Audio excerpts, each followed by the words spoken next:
So I'm going to share a lesson I learned, a really critical one, about how organizations actually work.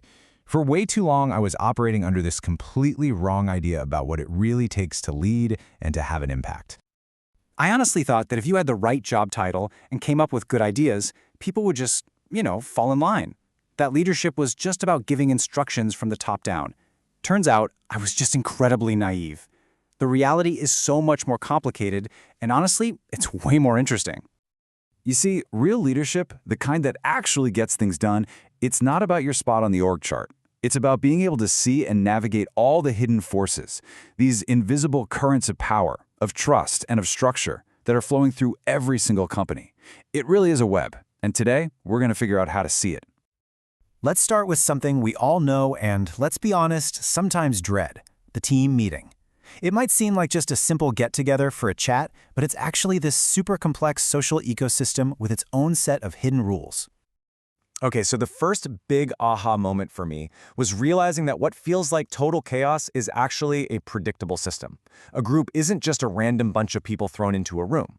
By definition, they share goals and norms.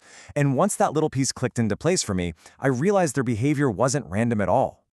In fact, there's this whole documented life cycle for it. Every single group, I don't care if it's for a 1-hour meeting or a year-long project, goes through these 5 stages. It all starts with forming. That's when everyone's polite and awkward. Then comes storming, which is exactly what it sounds like: conflict. If you can survive that, you get to norming, where you start figuring out the rules. And only then can you get to performing, where the real work happens. And of course, then it ends with adjourning. And listen, just being able to recognize whether your team is in the storming phase versus the norming phase, that's a superpower. Seriously. It lets you stop just reacting to all the drama and start actually navigating the pattern. You can see what's coming next and help steer the group through it. Okay, so we've got the stages of the game. But what about the players? Because beyond whatever their job title is, people in a group subconsciously take on these very specific roles that can completely change the outcome of a discussion. It basically boils down to 2 main types. First, you've got your task roles. These are the people like the initiator or the coordinator who are all about getting the job done. But just as important are the maintenance roles. People like the harmonizer who smooths over fights or the gatekeeper who makes sure the quiet people get to talk. You need both for a healthy group. And just being able to spot who's playing which role, that's your first step to having any real influence. But here's where it gets dangerous. There's a real dark side to all this. I've been in meetings where the desire for everyone to just get along, to keep the harmony, was so strong that it completely shut down any real debate. That's groupthink, and I've seen it with my own eyes lead a team straight to a disastrous decision, all while everyone's just sitting there nodding in agreement. And this brings us to a really crucial distinction. We throw the words group and team around like they're the same thing, but they're absolutely not. So let's talk about what it takes to get from being just a group to being a high-performing team. A group is really just a collection of individuals. A team, though, is this tightly knit unit. And here's the key difference. Team members hold themselves mutually accountable. Their work isn't just a pile of individual contributions, it's a collective product. They're all in on the purpose and the approach. So what's the magic ingredient that makes that happen? What lets you make that leap? It's just one word: trust.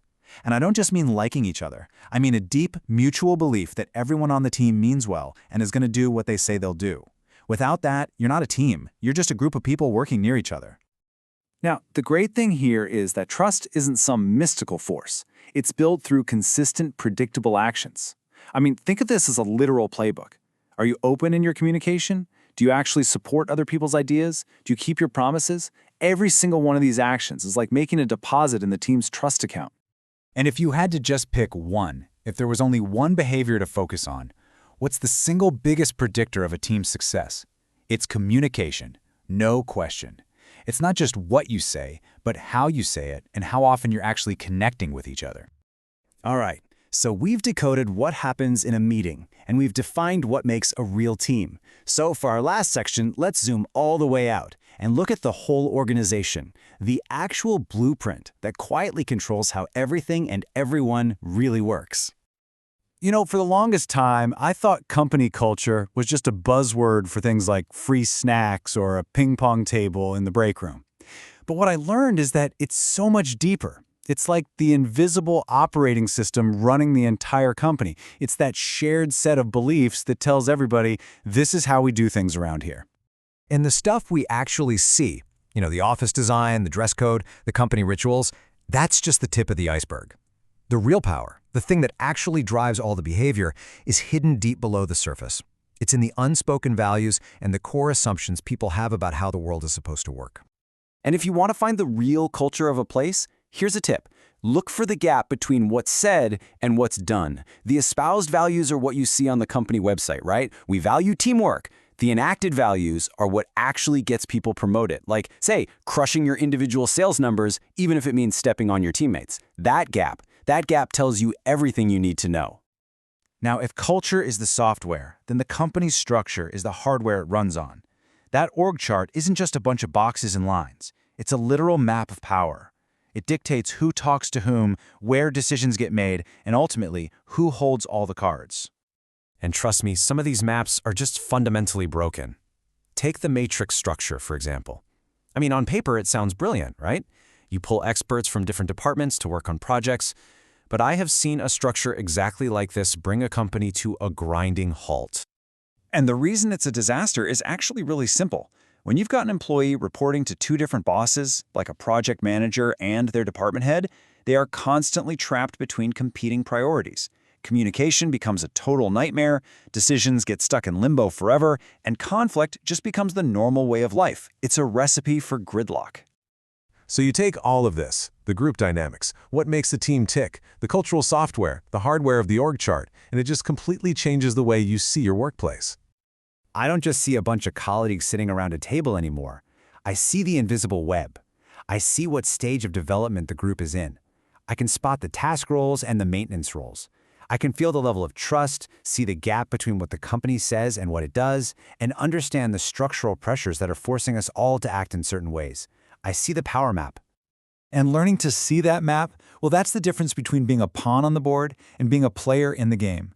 It is the absolute foundation of real leadership. So the question I'll leave you with is this: can you read the map in your organization? And if not, are you ready to learn how?